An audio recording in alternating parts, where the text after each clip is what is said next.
অন্যান্য যে ইরান কিংবা ইসরায়েলের মধ্যে ক্ষেপণাস্ত্র বিনিময়, এই সংকটগুলোর মধ্যে আমার কাছে সবচেয়ে বড় সংকট মনে হয় যে পরিবেশ বিপর্যয় এখন আমাদের সামনে এসে দাঁড়িয়েছে।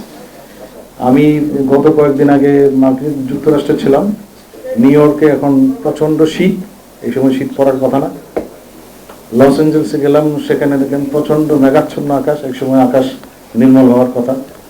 দুবাইতে এসে প্রচণ্ড বৃষ্টি, ঝড় তুফান, আর বাংলাদেশে 48 ডিগ্রি টেম্পারেচার। দিস অল আর মানব সৃষ্ট বিপর্যয়ের কারণ। এবং এই বিপর্যয়ের কারণগুলোর মধ্যে এই যে একটু আগে নাকি আমার সহকর্মী ছিলেন ভোরের কাগজে, সেটা অত সুন্দর একটা পরিবেশ বিপর্যয়ের বিভিন্ন কারণগুলো উল্লেখ করেছেন, এবং মিডিয়ার রোলটা বেলা রিজানো আপা খুব সুনির্দিষ্ট ব্যাখ্যা করেছেন। 94 থেকে বেলা রিজানো আপার সাথে আমরাও কাজ করছি। এই বেলার যখন একেবারে যাত্রা শুরুর কাল, ডক্টর মহিউদ্দিন ফারুকের নেতৃত্বে সেই সময়কাল থেকে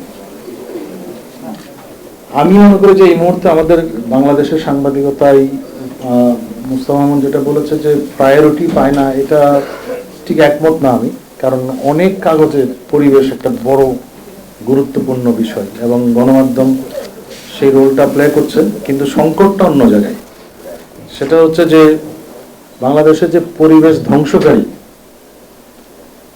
তাদের অনেকেই কিন্তু গণমাধ্যমের মালিক।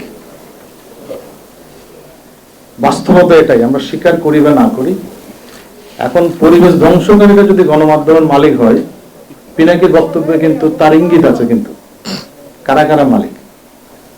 যে সমস্ত ঢাকার চারপাশে জমি দখলকারী রিয়েল এস্টেট ব্যবসায়ী এবং যার বিরুদ্ধে বেলা রিজওয়ানাকে লড়তে হচ্ছে আইনগতভাবে, তারা প্রত্যেকে টেলিভিশন আছে, পত্রিকা আছে, অনলাইন আছে, আরো জানি কি কি আছে। তা আপনি কার বিরুদ্ধে যুদ্ধ করবেন? এখানে যে পরিবেশ নিয়ে যে মিডিয়া কাজ করবে, মিডিয়া কি কাজ করবে ঢাকার চারপাশে জমি ভরাটগুলো কারা করেছে তা নিয়ে? নিজের মিডিয়া করতে পারবে? গার্মেন্টস শিল্পের যে পরিবেশ ধ্বংস, সেটা কি মিডিয়া যে মিডিয়ার মালিকরা, গার্মেন্টসের মালিক, তারা করতে পারবে? পারবে না। এবং আমাদের জন্য বড় চ্যালেঞ্জ হচ্ছে এই মুহূর্তে, মানে মিডিয়াকে যদি তার আজকে এই পরিবেশ দিবসের ফোকাস নিয়ে কাজ করতে হয়, তার প্রধান প্রতিবন্ধকতা তার মালিকানা। সুতরাং এই চ্যালেঞ্জটা সামনে রেখেই আমাদের গণমাধ্যমকে কাজ করতে হয়। এবং তারা অনেকেই আইন প্রণেতা, যারা পরিবেশ ধ্বংস করছে তাদের বিরুদ্ধে কী বা করবেন আপনি। তারা অনেকেই প্রভাবশালী ব্যবসায়ী, এবং তারা একটা জটিল পরিস্থিতি আমাদের সামনে এসে দাঁড়ায় যখন আমরা এগুলো নিয়ে সাংবাদিকতা করতে যাই। আপনি পিনাকি তার বক্তব্যে বলেছিল যে ঢাকার আশেপাশের নদীগুলো কারা জানে, কারা এগুলোকে দূষণ করছে আমরা সবাই জানি, কিন্তু আমরা লিখলেও এগুলোর ডিফিকাল্ট খুব এগুলোকে রেমিডি আনা। আরেকটা বড় সংকট হচ্ছে যে যখন আমরা কপ সম্মেলন হয়, তখন বড় বড় দেশগুলো বড় বড় কমিটমেন্ট করে। আমাদের মাননীয় প্রধানমন্ত্রী বলছিলেন যে সেই কমিটমেন্টের জায়গাগুলো তারা কিন্তু পূরণ করে না। উন্নত বিশ্বের যে ধরনের পদক্ষেপগুলো নেওয়ার কথা, তারা যে অঙ্গীকারগুলো করে বিশ্ব পরিবেশ সম্মেলনে, সেই জায়গাগুলো তারা পূরণ করে না, এবং গণমাধ্যমেই সেই রিপোর্টগুলো করে থাকে। গণমাধ্যম এই জায়গাটাকে তুলে ধরে। আরেকটা সমস্যা হচ্ছে যে ডেভেলপমেন্ট বনাম এনভায়রনমেন্ট, এটি আরেকটি কনফ্লিক্ট ইস্যু সামনে এসে দাঁড়ায়। তখন অনেকেই বলে যে না, আমাদের পরিবেশ দরকার নেই, আমাদের উন্নয়ন দরকার। এই জায়গাটি তো আমাদের মতো উদীয়মান মানে যেগুলো অর্থনৈতিক দেশ, তাদের সামনে কোনটা প্রায়োরিটি হবে ইজ ভেরি ইম্পর্টেন্ট। আর উন্নত দেশগুলো তো, যেমন আপনি চীন এবং আমেরিকাকে যদি খালি সংযত করতে পারেন, পৃথিবীর অর্ধেক আবহাওয়া এমনি টিকে যাবে, কিন্তু পারবেন না তো। So is a big issue. এবং আজকে আমি জানি না কী কারণে পরিবেশ, এই বিশ্ব গণমাধ্যম দিবসে পরিবেশকে আনা হয়েছে, হয়তো এটার উপর আরও হচ্ছে ফোকাস দেওয়ার জন্য, কিন্তু ফোকাস যেখানে দেওয়ার কথা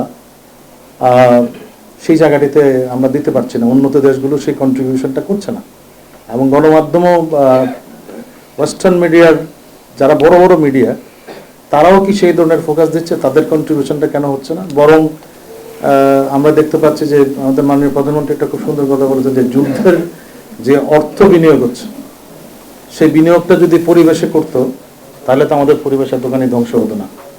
আমি ছোট্ট একটি কথা বলে শেষ করছি।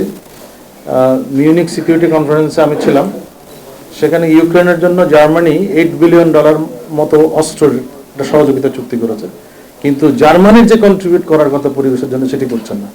$68 বিলিয়ন কন্ট্রিবিউট করছে ইসরায়েলের জন্য, মার্কিন যুক্তরাষ্ট্র রিসেন্টলি এটা ডিক্লেয়ার করা হয়েছে।